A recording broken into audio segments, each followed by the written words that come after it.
Okay, kind of explain like the your experience at basic training. Well, while I was in basic, my father was also at the same base. So most of the drill sergeants knew who he was. So I had a pretty good time at basic training. They didn't really too much mess with me. My drill sergeant that was there the most, I was pretty cool with him. I'm still friends with him. Like we communicate every now and then. But it was pretty cool. It was pretty fun. Looking back at it, it was fun. Going through it, it was hell. But looking back at it, I'd probably do it again.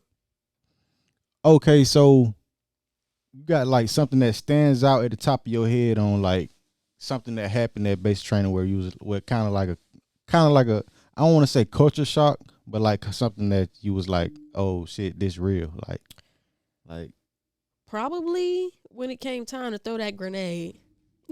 okay, I didn't like that part because they wrote chicken wing on my helmet and I was not appreciative. why they did that? Because if you aren't able to throw it far enough, they'll write chicken wing on the helmet just to tell like the other drills or instructors around that like, hey, they can't throw that far. That's Yeah, crazy. wrote chicken wing on my helmet.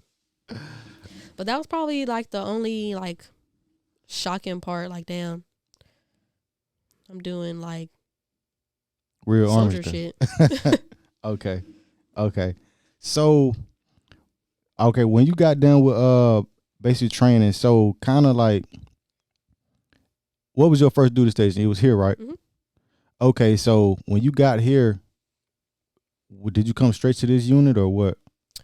Leaving AIT was around HBL time, so I was able to go home for a good 2 weeks first, and then I reported here January 3rd of 22. Okay, and you was where you at now? Mm-hmm. Okay, so and you was with what? Like, tell me a little about your leadership. Like, once you first got here, like, did you have good leadership? Did they like show you like everything you're supposed to be doing, stuff like I that? think overall, I don't think I've had a bad leadership experience so far at all. Mm-hmm. But I would say, like for my personal experiences, our leadership now is better because I have more of a relationship with them than I did when I first got here and I was a brand new private that didn't know much. I got you. So, kind of. So, when you got here, who was your first line supervisor? Who was your leadership? Sergeant Lovely, he's still here. Okay. Okay. So, far as leadership, I want to get into leadership. So, hmm kind of from your perspective, what makes a great leader to Private First Class James?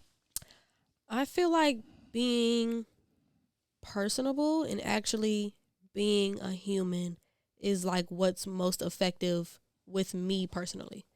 Like if you're one of those NCOs that are all like, hoorah, army this, hoorah, army that, da da da da. At the end of the day, we're humans. We're not robots. You can't treat everybody like a machine. It doesn't work. There's people that will act out because you treat them like machines. But if you actually talk to them like a person and you build actual relationships, it's much more effective. I got you. So, how you think they go about doing that? Honestly, I feel like just like a regular basis communication, truthfully. Every every leadership role that like I would go like for I go to is somebody that I talk to every day. I Like I got you. feel more comfortable coming to somebody that I talk to every day versus somebody that's supposed to be my NCO, but I don't really have like a relationship with them. So I don't feel comfortable just saying or talking about whatever to them.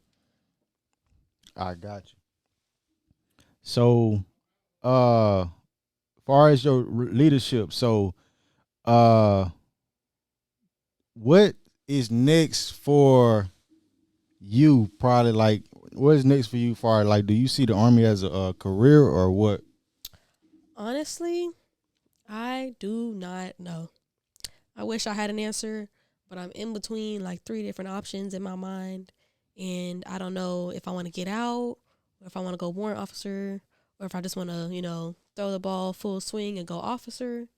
Because I joined at 17 and retiring at 37 sounds amazing. I could do whatever because I'm still super young after that. Hmm. Yeah. So what about college or anything? Like you I definitely plan on starting school. I may or may not have been procrastinating to start school, but yeah, things happen when they're supposed to happen. okay. So you guys kind of got like a basically a synopsis of who Private James is. So make sure you guys follow the podcast on Instagram at Soldiers Talk the Podcast.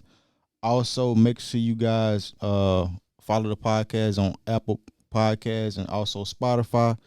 Uh, Private James, you got any closing remarks about anything you want the soldiers to know?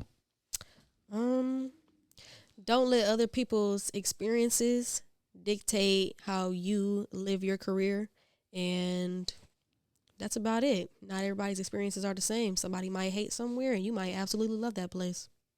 You never know till you go. Okay, and there you guys go. So this has been another episode of Soldiers Talk the Podcast, and I'll see you guys in formation.